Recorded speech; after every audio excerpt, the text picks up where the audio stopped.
अस्सलाम वालेकुम, मैं हूं फहदनाज और आप देख रहे हैं जावेदन क्लिक। नहीं, मुझसे कुछ नहीं होगा। मेरी ज़िंदगी में बहुत गम मिले हैं मुझे। मैं कुछ नहीं कर सकती, मैं लाइफ में कभी कामयाब नहीं हो सकती। अगर आप ऐसा सोचते हैं तो आप बहुत बड़े बेवकूफ़ हैं। ज़िंदगी में कितने भी गम मिले हों, कितनी भी नाकामियाँ क्यों ना हो, सपने देखना कभी नहीं छोड़ना चाहिए, क्योंकि सपने ही तो हैं जिनके सहारे हमारी ज़िंदगी चलती है।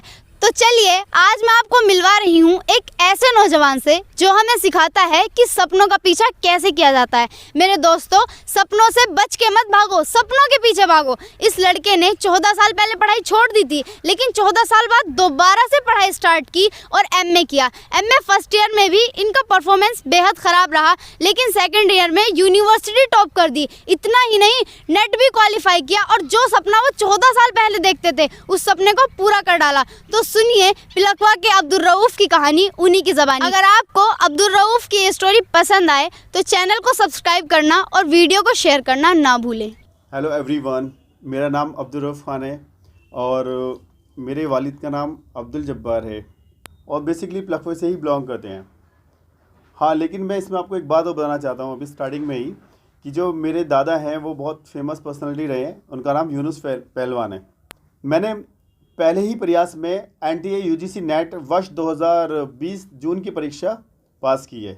ये मेरा पहला ही प्रयास था और इसमें सबसे अच्छी बात ये भी है कि मैंने एमए की एग्ज़ाम में 81.2% प्रतिशत अंक हासिल किए हैं।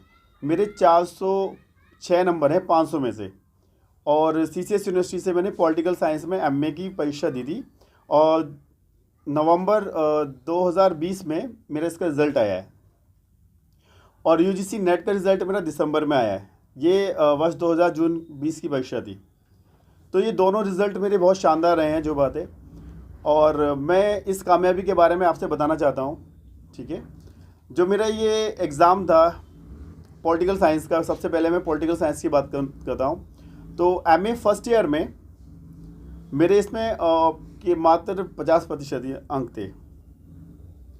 तो जबकि मैंने जब इसका फॉर्म भरा था तो उस वक्त ही एक चीज़ डिसाइड कर ली थी कि भाई पहले ही प्रयास में जो है आपको यूजीसी नेट एग्ज़ाम क्वालिफाई करना है, और उसके लिए मैं लग गया था। लेकिन जब मेरे परसेंटेज 50% रह गई, 50% रह गई, तो मुझे बहुत दुख हुआ इस बात का कि मैंने काफ़ी मेहनत की थी और उसके बाद भी मतलब 50% ही नंबर रहे।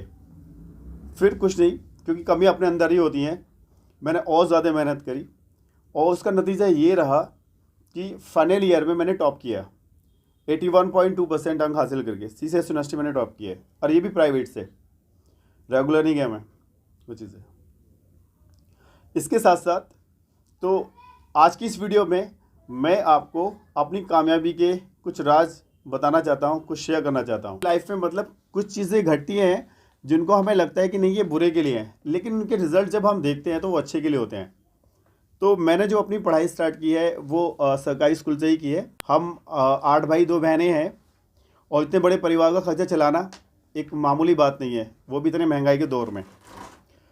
लेकिन हमारे वालिद साहब ने बहुत कुर्बानियाँ दी, अब्दुल जब्बार साहब ने, इन्होंने बहुत कुर्बानियाँ दी हैं। टीचर थे, उन्होंने ही पापा को गाइड किया कि आप जो है इस बच्चे को क्लास आप आगे बढ़ा दो, मतलब तीसरी क्लास से सीधा छठी में करा दो और उसके बाद में मैं इसको ट्यूशन पढ़ाऊँगा। तो ये मैं जो उनका ट्यूशन वाला मेरा दौर गुजरा है 6 to 8 वाला, ये मेरा मतलब एक ड्रॉबैक भी रहा है लाइफ में। मैं जानबूझ के इस बात को बताना चाह रहा हूँ आपसे कि मैं ट्यूशन पढ़ने जाता था बड़ी लगन के साथ में उनके यहाँ पर, लेकिन वो कुछ पढ़ाते नहीं थे, सिर्फ मुझसे बोलते बेटा कॉपी कर लो। मैंने 1 कॉपी की, 2 कॉपी की, वो बोलते कॉपी कर लो, मतलब नकल कर लो। इंग्लिश की नकल करवा दी 5-5, हिंदी की नकल करवा दी 6-6। मुझे वो कहानी तक याद हो गई बाल भारती की। ठीक है, बाबा बाल भारती की कहानी तक याद हो गई मुझे, एक कैरेक्टर्स के नाम याद हो गए, राम सिंह और ये वो। लेकिन उन्होंने मुझे कभी ना मैथ्स सिखाया, ना इंग्लिश सिखाई, ना साइंस सिखाई, कुछ नहीं सिखाया उन्होंने। सिर्फ हाँ, उससे एक फ़ायदा हुआ, मेरी राइटिंग अच्छी हो गई, लेकिन ड्रॉबैक ये रहा, मेरा बेस जो था, फाउंडेशन बहुत कमज़ोर रह गया। और इसकी वजह से मैंने मतलब अपनी लाइफ में बहुत सारे फेलियर्स देखे हैं। ये पॉइंट मैंने इसलिए आपको बताया यहाँ पे, क्योंकि जब हम किसी के बारे में जानते हैं तो सारी बातें पता होनी चाहिए हमें। खैर, 8वीं क्लास तक पढ़ने के बाद में 9th क्लास में एडमिशन के लिए गए, तो वो मेरा लाइफ का पहला फेलियर्स था। वो क्या फेलियर्स था, जब एडमिशन के लिए गए तो साइंस साइड लेनी थी। सर्वोदय इंटर कॉलेज है प्लफवा के अंदर, तो वहाँ पे साइंस साइड के लिए जब मतलब टेस्ट देने गए तो टेस्ट तो हो चुके थे उस टाइम में, तो उन्होंने कहा कि हम इनका वर्बल टेस्ट लेंगे। तो उन्होंने कहा कौन सी साइड में जाना चाहते हो बेटा? मैंने कहा सर साइंस साइड में जाना चाहता हूँ। तो उन्होंने कहा कि अच्छा एक बात बताओ, ये साइंस की स्पेलिंग बताओ, साइंस की स्पेलिंग क्या होती है? तो इसी तरह से मैंने मुंह लटका लिया था वहाँ पर अपना। मुझे नहीं पता चल पाया कि मतलब मुझे नहीं आती थी साइंस की स्पेलिंग भी उस वक्त में, जिसकी वजह से मैंने 9th क्लास में फिर मारवाड़ इंटर कॉलेज में एडमिशन लिया और 9th में मैं 2 बार फेल हुआ, लेकिन उसके बाद कभी फेल नहीं हुआ। 9th में जब एडमिशन हुआ तो हमारे पड़ोस में, मैं थोड़ा सा इस बात को बताना चाहता हूँ आप सभी दर्शकों को, क्योंकि मतलब आजकल हम देख रहे हैं मतलब इस एज में प्यार या मोहब्बत, लव, कुछ भी कह सकते हैं आप, वो हो जाता है। उसके साइड इफ़ेक्ट्स क्या होते हैं, बेनिफिट्स क्या होते हैं, वो आपको इस वीडियो में आगे चल के पता लग जाएगा वो क्या होते हैं। एक लड़की थी, वो मुझसे जूनियर थी, 8th क्लास में थी, मैं 9th क्लास में। वो पढ़ाई में अच्छी थी और हम कंबाइंड स्टडी भी करते थे। तो उसने मुझे थोड़ा सा मतलब पढ़ना सिखाया। जहाँ तक मैं समझता हूँ कि मतलब उसकी मतलब कह सकते हैं कि मतलब संगत से या उसके साथ में कंबाइंड स्टडी करने से मेरे अंदर काफ़ी चेंजेस आए। तो मैं पढ़ाई की तरफ थोड़ा सा मेरा ध्यान लगा, पढ़ाई की तरफ थोड़ा फोकस मैंने किया। अदरवाइज़ मैं कभी फोकस ही नहीं करता पढ़ाई पे, सिर्फ खेलता रहता था। वो मुझे पकड़ पकड़ के लेकर आती थी कि अब्दुर्रऊफ कहाँ खेल रहे हो, क्या करोगे इससे। मैं शक्तिमान देखता था, वो मुझे हाथ उठा के लेकर आती और मेरी कंप्लेंट भी करती मेरी अम्मी से। वो बोलती थी कि तुम्हारा लड़का जो है शक्तिमान दिखता रहता है और नाटक देखता रहता है, ये पढ़ाई कब करेगा, और पढ़ाई नहीं करके तो फेल हो जाएगा। खैर मैं फेल हो गया, वो पास हो गई, वो 9th क्लास में आ गई। अब मैं था 9th क्लास में। अगले साल मैं फिर से फेल हो गया, वो आ गई 10th क्लास में और मैं था 9th में। अब ये 1 साल का, वो मेरे से 1 साल पीछे थी, वो मेरे से 1 साल आगे हो गई। मैं 2 बार फेल हुआ 9th क्लास में। फिर मैं मतलब पास हुआ और 1 साल पीछे ही रहा उससे। तो 2001 की बात है, 2001 में मैंने 12th किया।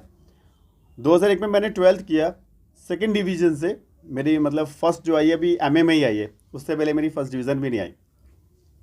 कंपटीशन में बहुत आई है, एकेडमिक्स में नहीं आई थी।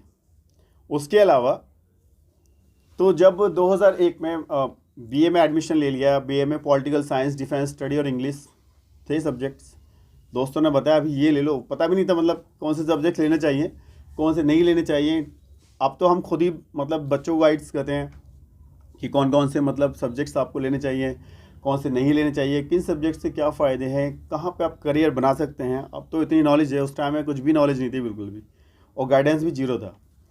और साथ साथ में मेडिकल की तैयारी कर रहा था MBBS के लिए, क्योंकि पापा का सपना था कि बेटा जो है डॉक्टर बनेगा। वो बहुत मतलब उनका सपना था कि मैं अपने बेटे को डॉक्टर बनाऊंगा। लेकिन उस टाइम में कुछ ऐसा मेरे साथ में हुआ लाइफ के अंदर कि मैं मतलब कुछ नहीं कर पाया और डिप्रेशन में चला गया।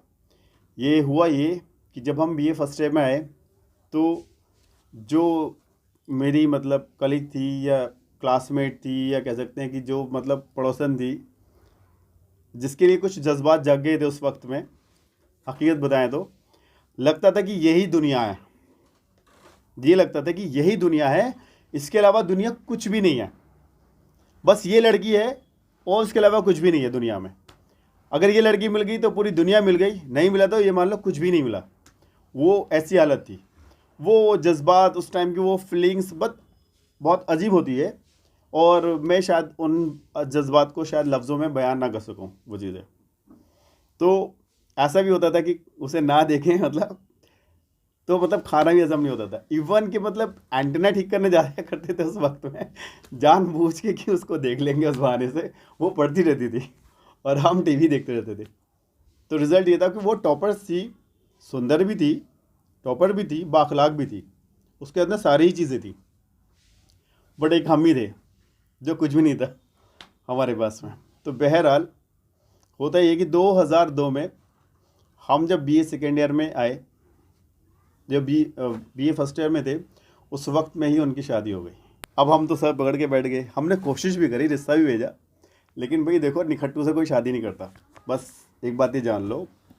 तो मतलब लाइफ में ये लगता था कि मतलब कुछ करना है, और कभी कभी तो ये बनता था कि आइंस्टाइन ही बन जाओ, कुछ इतना बड़ा कर जाओ, मतलब लिमिट ही क्रॉस कर दो हर चीज़ की।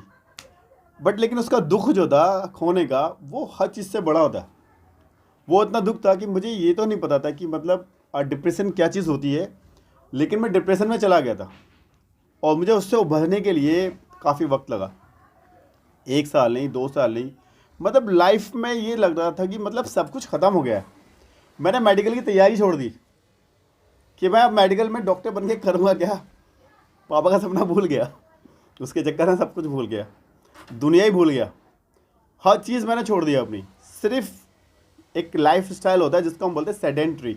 तो सेडेंट्री लाइफ स्टाइल में होता है कि इंसान पड़ा रहता है एक जगह, बस खाता है पीता है पड़ा रहता है, बस ये सोता रहता है। तो वो मेरे साथ हुआ। अब मुझे खुद पता नहीं चल पाता कि मतलब ऐसे कैसे हुआ, मैं इससे बाहर कैसे निकलूँ। तो जब 1 आध साल ऐसे ही गुजर गया, वहाँ पे पढ़े पढ़े वो चीज़ें, मेरी ग्रेजुएशन भी ऐसी कंप्लीट हो गई वो चीज़ें। तो ये बात 2004 की है।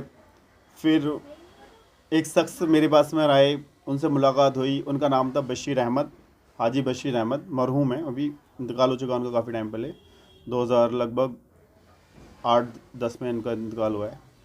तो उन्होंने मतलब काफ़ी सहारा दिया, एक कहते हैं ना इमोशनली, मतलब बहुत ज़्यादा सहारा देना वो चीज़ें।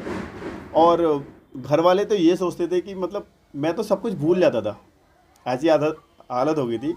मैं आपको ऐसी एक बार का वाक़या बताता हूँ, उसमें मुझे घर वालों ने मतलब भेजा कि जाओ डीजल लेकर आ जाओ। तो मैं कैन लेके और साइकिल पे उसको बांध के पीछे और डीजल लेने के लिए चला गया।